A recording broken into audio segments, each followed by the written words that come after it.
ಅಣ್ಣನ ಬೆನ್ನನ್ನು ಚೆನ್ನಾಗಿ ನೋಡಿದ್ದೇನೆ.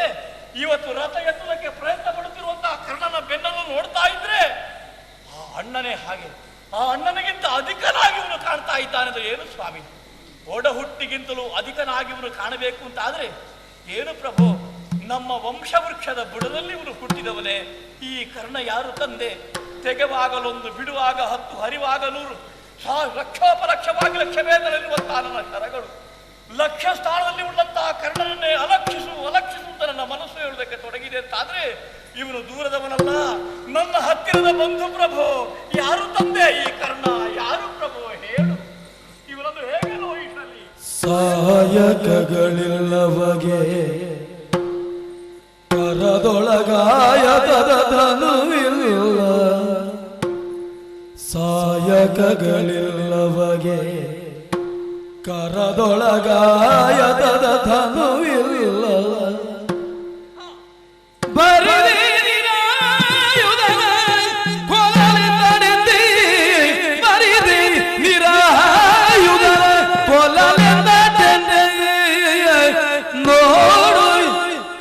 ಮನದೊಳಗೆ ಭಯ ಬಿಡುತ್ತಲೇ, ಬಾಯ ಬಿಡುತ್ತಲೇ ರಥವ ಎಳೆದೆಳೆದು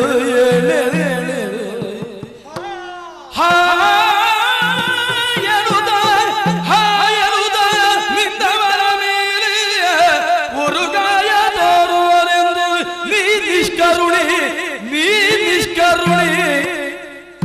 ಹೋಗೆಂದ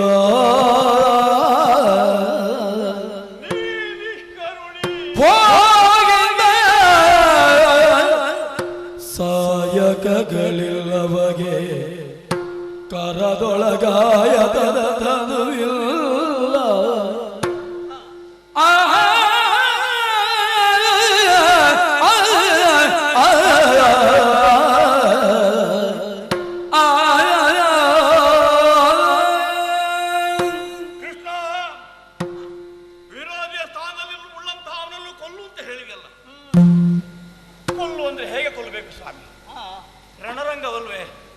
ಸಮದಂಡಿಯಾಗಿ ನನ್ನಲ್ಲಿ ಸಟ್ಟು ಹೊಡೆದು ಕಾಳಗಕ್ಕೆ ಅಡಿಯಾದವನಿದ್ದಾನೆ. ಈಗ ಅಸಮಬಲನಾಗಿದ್ದಾನೆ. ಶಾಯಕಗಳಿವೆಯೇ? ಇಲ್ಲ. ಬತ್ತಳಿಕೆ ಬರಿದಾಗಿದೆ. ಸಿಂಜಿನಿ ಬಿಗಿದಂತಹ ಬಿಲ್ಲು ಸಮೀಪದಲ್ಲೇ ಇದೆ ಅಂತ ನೋಡಿದ್ರೆ ಅದು ಕಾಣಿಸುವುದಿಲ್ಲ. ರಥ ಸುಸ್ಥಿತವಾಗಿದೆ ಅಂತ ನೋಡಿದ್ರೆ ರಥವಿಲ್ಲ ಸ್ವಾಮಿ. ರಕ್ತದ ಕೆಸರಿನಲ್ಲಿ ಅದು ರಥದ ಗಾಲಿಗಳು ಸಿಲುಕಿಕೊಂಡಿವೆ. ತುರಗಳು ಎಳೆದು ಅದು ನೊರೆ ಕಾರುವುದಕ್ಕೆ ತೊಡಗಿದೆ. ತಾನೇ ಸ್ವತಃ ರಥವನ್ನು ಎಳೆಯುವುದಕ್ಕೆ ಪ್ರಯತ್ನ ಪಡ್ತಾ ಇದ್ದಾರೆ. ಹಾ ಎಂದು ಮರುಗುತ್ತಾ ಇದ್ದಾನೆ. ಇಂತಹ ದಯನೀಯ ಸ್ಥಿತಿಯಲ್ಲಿ ಉಳ್ಳಂತಹ ಕರ್ಣನನ್ನು ನೋಯಿಸುವಂದ್ರೆ ನನ್ನ ಮನಸ್ಸು ಹೇಗೆ ಒಡಂಬಡಬೇಕು ಪ್ರಭು? ನಿನ್ನನ್ನು ಕರುಣಾಕರ ಅಂತ ಕೊಂಡಾಡಿದ್ದಾರೆ. ನಿನ್ನ ಮಾತು ನೋಡಿದರೆ ಬರೇ ನಿಷ್ಕರುಣಿ ಹಾಗೆ ಮಾತನಾಡ್ತಾ ಇದೆಯಲ್ಲ. ನೀನು ನಿಷ್ಕರುಣಿ, ಹೊರಟು ಹೋಗುವುದಕ್ಕೆ ಮೊದಲು ನನಗೂ ಕರ್ಣನಿಗಿರುವಂತಹ ಸಂಬಂಧವನ್ನು ಹೇಳು ಪ್ರಭು. ನನಗೆ ಅವನು ಏನಾಗಬೇಕು ಸ್ವಾಮಿ? ಅಲ್ಲ, ಕೃಷ್ಣನನ್ನು ನಿಷ್ಕರುಣಿ ಅಂತ ಹೇಳುವ ಅರ್ಜುನನ? ನೀನು ಮತ್ತೆ ಹಾಗೆ ಹೇಳ್ತಾ ಇದ್ದೀಗ ಅವನನ್ನು ಕೊಲ್ಲು ಅಂತ ಹೇಳ್ತಾ ಇದ್ದೀನಿ. ನನಗೆ ನೀನು ಅರ್ಜುನನಾಗಿಯೇ ಹೇಳುವುದು ಈ ಮಾತನ್ನು? ನನಗೆ ಬಡಿಬೇಕಾದ ಕೈಗಳಿಂದ ಅವನ ಕಾಲು ಮುಟ್ಟಿ ನಮಸ್ಕಾರ ಮಾಡು. ನಾನು ನಿಷ್ಕರುಣಿ. ಮಂದಮತಿ ಸೂತ ಸುತ ಶಿವ ನಿನ್ನ ಹಂತೆ ಹೊರಗಿಡುಗಲಿನೇ ಸುಮರುಗುವಿ ಸಾಗು ಪಿಪ್ಪನ ರಣಾಗ್ರದೊಳಗೆ ಕಂದಾಭಿಮನ್ಯು ಕೊಲ್ಲುವಾಗ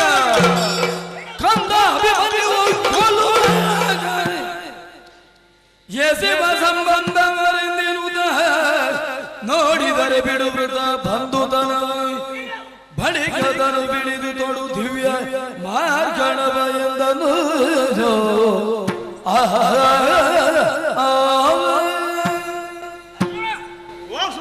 ಸಾಕು ಮಾತಾಡಬೇಡ. ನಿಷ್ಕರುಣಿ ಅಂತ ಹೇಳ್ತಾ ಇದ್ದೀಯ. ಯಾವಾಗಲೂ ಕರುಣಾಮೂರ್ತಿ ಕರುಣಾಮಯ ಅಂತ ಕಾಲು ಹಿಡಿಯುತ್ತಾ ಇದ್ದವ. ಅಲ್ಲಿವರೆಗೆ ಮುಟ್ಟಿದೆಯೇನೋ? ಹಾಗೆ ಹೇಳೋದಕ್ಕೆ ಕಾರಣ ನನಗೆ ಗೊತ್ತು. ಇವನ ಮೇಲೆ ನನಗೆ ಹುಟ್ಟಿದಂತಹ ಪ್ರೀತಿ. ಅಣ್ಣನೋ ತಮ್ಮನೋ ಬಂಧುವೋ ಬಾಂಧವನೋ ಹೇಳೋದಕ್ಕೆ ನಾಚಿಕೆ ಆಗುದಿಲ್ಲ. ಅಣ್ಣನಾಗಿರ್ಬೇಕು. ಆಯ್ ಮುಚ್ಚು ಅಂದೆ. ದೊಡ್ಡವನಾಗಿರ್ಬೇಕಲ್ವ ಅರ್ಜುನ? ಸ್ವಾಮಿ, ನಿನ್ನನ್ನು 10 ಬಾರಿ ಆಯ್ತು ನಾನು ಮರಳ ಅಂತ ಹೇಳಿ, ಮತ್ತೆ ಇನ್ನು ಹೇಳುವುದಿಲ್ಲ, ಹೇಳಿ ಪ್ರಯೋಜನ ಇಲ್ಲ. ಅದು ಬೇಡ. ಯುದ್ಧ ಮುಗಿಯುವಾಗ ಮರಳು ಹಿಡಿಯುತ್ತದೆ ನನಗೆ. ನಿನಗೆ ಈಗಲೇ ಮರಳು ಶುರುವಾಗಿದೆ. ಇವ ಯಾರೇ ಕರ್ಣನಾರೈ ಕೇಳಿದೆಯಲ್ಲ, ಆ ಕರ್ಣನಾರೈ ಎಂಬ ಒಂದು ನಿನ್ನ ಪ್ರಶ್ನೆಗೆ ಉತ್ತರ ಕೊಡಬೇಕಾಗಿದ್ರೆ 3 ದಿವಸ ಬೇಕು. ಕಾರಣ ಇಂಥವ ಅಷ್ಟು ಗಾಢವಾದ ಕರ್ಣ ಯಾರು ಅಂತ ಪ್ರಪಂಚಕ್ಕೆ ಗೊತ್ತಿದೆ. ಸೂತ ಗೊತ್ತಿಲ್ಲ, ಹಾಗಾಗಿ ಸೂತ ಅಂತ ಹೇಳುದು. ಬಾಯಿ ಮುಚ್ಚೊಂದೆ ತಿಳಿಯುತ್ತಾ? ಇದು ಪ್ರಪಂಚ ತಿಳಿದಂತ ವಿಚಾರ. ನೀನು ತಿಳಿದಿಲ್ಲ ಅಥವಾ ತಿಳಿದು ಕೇಳ್ತಾ ಇದ್ದೇನು ಕರ್ಣ ಯಾರು ಅಂತ? ಪದ್ಮನಾಭ, ಹಾಗಾದ್ರೆ ಕರ್ಣ ಯಾರು ಎಂಬುದಕ್ಕೆ ಉತ್ತರ ನಾನು ಹೇಳ್ತೇನೆ. ಕೌರವನಿಗೆ ಅನ್ಯಾಯ ಮಾಡಿದ್ದಲ್ಲ, ನಿಮ್ಮ ಕಷ್ಟ ಕಾಲಕ್ಕೆಲ್ಲ ಕಾರಣನೇ ಈ ಕರ್ಣ. ಜೂಜಾಡುವುದಕ್ಕೆ ಕರ್ಣನೇ ಕಾರಣ. ನಿನ್ನ ಹೆಂಡತಿಯ ಬಟ್ಟೆ ಹೇಳಿದಕ್ಕೆ ವಸ್ತ್ರಾಭರಣ ಮಾಡುವುದಕ್ಕೆ ಇವನೇ ಕಾರಣ. ನೀವು ವನವಾಸಕ್ಕೆ ಹೋಗುವುದಕ್ಕೆ ಇವನೇ ಕಾರಣ. ಎಲ್ಲ ಪ್ರಚೋದನೆ ಪ್ರೇರಣೆ ಕೊಟ್ಟದ ಕೌರವನಿಗೆ. ಅದು ದೊರೆಯ ಆದ್ದರಿಂದ ಆ ಕೌರವ ಅನ್ಯಾಯ ಮಾಡುವುದಕ್ಕೆ ಇವನೇ ಕಾರಣ, ಹೊರತು ಬೇರೆ ಯಾರೂ ಅಲ್ಲ. ಮೂರ್ಖ ಚತುಷ್ಟಯರು ಅಂತ ಇದ್ದಾರೆ ಕೌರವನ ಬಳಗದಲ್ಲಿ. ಒಬ್ಬ ಶಕುನಿ, ಒಬ್ಬ ಕರ್ಣ, ಒಬ್ಬ ಸೈಂಧವ, ಒಬ್ಬ ದುಶ್ಯಾಸನ. ಈ 4 ಮಂದಿಗಳ ಮಾತನ್ನು ಕೇಳಿದಂತ ಕೌರವ ನಿಮ್ಮ ಕೈ ಈ ರೀತಿ ಕಷ್ಟ ಕೊಟ್ಟಿದ್ದಾನೆ. ಇನ್ನು ಕಳೆದಿ ಕರ್ಣನಾರೈ ಸಂಬಂಧಿಕನೋ ಅವನೋ ಇವನು ಅಂತ. ನೀನು ಯಾವ ಕಾರಣ ಹೇಳಿದ್ರೆ ಅವನಲ್ಲಿ ನೀನು ಚಂದ್ರವಂಶದವ, ಅವ ಸೂತ. ನೀನು ಪಾಂಡುರಾಜನ ಮಗ, ದೇವೇಂದ್ರನ ಮಗ, ಅವ ಅಧಿರಥನ ಮಗ. ತಿಳಿತಲ್ಲ? ಅಧಿರಥ ಸಾಕಿದ್ದಲ್ಲದು. ಮೂಲ ಏನುಂಟು ಯಾರಿಗೂ ಗೊತ್ತು. ನಿನಗೆ ಒಬ್ಬ ಬೇಕಾ? ಅವನೊಟ್ಟಿಗೆ ಹೋಗು, ಅವನಿಗೆ ಸೂತ ಜಾತಿಯವನ ಮನೆಗೆ ಬಾಂಧವ್ಯ ಹೇಳುದು ಎಲ್ಲ ಮತ್ತು ಕೆಟ್ಟ ನನಗೆ ಸಿಟ್ಟುವರಿಸಬೇಡ ನೀನು. ನಾನು ಒಂದೇ ಮಾತು ಹೇಳಿದೆ, ಕೊಲ್ಲವನ ನಿರ್ದಾಕ್ಷಿಣ್ಯವಾಗಿ ಅಂತ. ನಾನು ಹೇಳಿದ ಮಾತಿಗೂ ನನ್ನ ಮಾತಿಗೂ ನೀನು ಗೌರವ ಕೊಡುವುದಿಲ್ಲ ಅಂತ ಆದರೆ ಮನಸ್ಸು ಕಠೋರ. ನೀನು ಮತ್ತೆ ಈ ಪ್ರಪಂಚದಲ್ಲಿ ಯಾರು ಮಾತನ್ನು ಕೇಳುವನಲ್ಲ, ತಿಳಿಯುತ್ತಲ್ಲ? ಆದ್ದರಿಂದ ಒಂದೆರಡು ಅನ್ಯಾಯವನ್ನು ಮಾಡಿದ್ದಲ್ಲ, ಇಷ್ಟೆಲ್ಲ ಅನ್ಯಾಯ ಮಾಡಿದವನನ್ನು ಹೇಗೋ ಕೊಲ್ಲಬಹುದು. ಹೇಳುವ ನಾನು.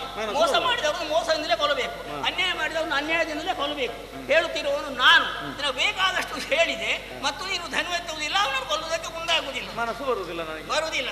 ಆ ಅನ್ಯಾಯದ ವಿಚಾರ ಎಲ್ಲ ಬಿಡೋಣ. ಒಂದು ಮಾತನ್ನು ಹೇಳ್ತೇನೆ, ಈ ಕಾರಣದಲ್ಲಿ ಎಷ್ಟು ಯುದ್ಧ ನ್ಯಾಯ ಇದೆ ಎಂಬುದಕ್ಕೆ ಇದು ಆಧಾರ. ಅರ್ಜುನ, ಮೊನ್ನೆ ಇದೇ ಕುರುಕ್ಷೇತ್ರದಲ್ಲಿ ದ್ರೋಣಾಚಾರ್ಯ ರಚಿಸಿದಂತಹ ಚಕ್ರವ್ಯೂಹ ನಾವು ಸಂಸಪ್ತಕರ ಕಡೆಗೆ ಸಂಗ್ರಾಮಕ್ಕೆ ಹೋಗಿದ್ದೆವು. ಆ ಸಂದರ್ಭದಲ್ಲಿ ಯಾರೂ ಇಲ್ಲ ಅಂತ ಧರ್ಮರಾಜ ಚಿಂತಿಸುವಾಗ ಸಿಡಿಲ ಮರಿಯಾಗಿ ಸಿಂಹದ ಮರಿಯಾಗಿ ಅಭಿಮನ್ಯು ಹೋದ. ತಾನು ಹೋಗ್ತೇನೆ ಅಂತ ಹೇಳಿ ಅಪ್ಪಣೆ ಪಡೆದು ಹೊರಟು ಹೋದ. ಯುದ್ಧ ಮಾಡ್ತಾ ಏಕಾಂಗಿಯಾಗಿ ಒಬ್ಬನೇ ಒಬ್ಬ ಆ ಚಕ್ರವ್ಯೂಹವನ್ನು ಪುಡಿ ಮಾಡಿ ಸಿಂಹದ ಮರಿಯಾಗಿ ಸಿಡಿಲ ಮರಿಯಾಗಿ ನನ್ನ ಅಳಿಯ ನಿನ್ನ ಮಗ ಸುಭದ್ರ ಸೋನು ಮುಂದೆ ರೀತಿಯಿರುವ ಸಂದರ್ಭದಲ್ಲಿ ಮುಂದೆ ನಿಂತು ಯುದ್ಧ ಮಾಡೋದಕ್ಕೆ ಕೊಲ್ಲುವುದಕ್ಕೆ ಸಾಧ್ಯ ಇಲ್ಲ ಅಂತ ತಿಳಿದು ಮೆಲ್ಲನೆ ಕಳ್ಳ ಹೆಜ್ಜೆಯಿಂದ ಹಿಂದಿನಿಂದ ಹೋಗಿ ಈ ಕರ್ಣ ಮಾಡಿದಂತಹ ನ್ಯಾಯ ಕೇಳ್ತೀಯಲ್ಲ, ಒಂದೇ ಮಾತು, ಅಭಿಮನ್ಯು ಗೆಲ್ಲುವುದಕ್ಕೆ ಸಾಮರ್ಥ್ಯ ನಾನು ಸೋಲಿಸುವುದಕ್ಕೆ ಯಾರಿಗೂ ಸಾಧ್ಯ ಇಲ್ಲ. ಯಾಕೆ? ಚಾಪವೀತನ ಕೈಯೊಳಿದ್ದರೆ ಆ ಪಿನಾಕಿಗೆ ಗೆಲುವು ನೂಕದು. ಇದನ್ನು ದ್ರೋಣಾಚಾರ್ಯರು ತಿಳಿದಿದ್ದಾರೆ. ಎಲ್ಲಿಯವರೆಗೆ ಅವನ ಕೈಯಲ್ಲಿ ಅಭಿಮನ್ಯು ಕೈಯಲ್ಲಿ ಆ ಧನುಸ್ಸಿದೆ, ಆ ಧನುಸು ಎಲ್ಲ ಧನುಸು ಅಲ್ಲ, ಬೇರೆ ಧನುಸು ಹಿಡಿಯುವುದಿಲ್ಲ, ಒಂದೇ ಧನುಸು. ಆ ಪಿನಾಕಿಗೆ ಗೆಲುವು ನೂಕದು. ಶಿವನಿಗಾದರೂ ಆ ಧನುಸು ಇರೋ ತನಕ ಗೆಲ್ಲುವುದಕ್ಕೆ ಕೊಲ್ಲುವುದಕ್ಕೆ ಸಾಧ್ಯ ಇಲ್ಲ. ಆದ್ದರಿಂದ ಮುಂದೆ ನಿಂತು ಯುದ್ಧ ಮಾಡುವುದು ಅಸಾಧ್ಯ. ಹಿಂದಿನಿಂದ ಹೋಗಿ ಮಾಡಿತ್ತು ಅನ್ಯಾಯವನ್ನು ಕೈ ಕಡಿ. ಹೀಗೆ ದ್ರೋಣಾಚಾರ್ಯ ಉಪದೇಶವಾಯಿತು. ಕಳ್ಳ ಹೆಜ್ಜೆಯಿಂದ ಇವ ತೀರ ಮಹಾರಥಿ ಕರ್ಣ ನಿನ್ನ ಸಂಬಂಧಿಕ ಹಿಂದಿನಿಂದ ಹೋಗಿ ಅವನಿಗೆ ತಿಳಿಯದಂತೆ ಕೈಲಿದ್ದಂತಹ ಆ ಕೈ ಧನುಸ್ಸನ್ನು ಕತ್ತರಿಸಿದ. ಆಮೇಲೆ ಕೈಗಳನ್ನು ಕತ್ತರಿಸಿ ನಿನ್ನ ಮಗನಾದ ಅಭಿಮನ್ಯುವಿನ ದುರ್ಮರಣಕ್ಕೆ ಕಾರಣನಾದವ ಈ ಕರ್ಣ.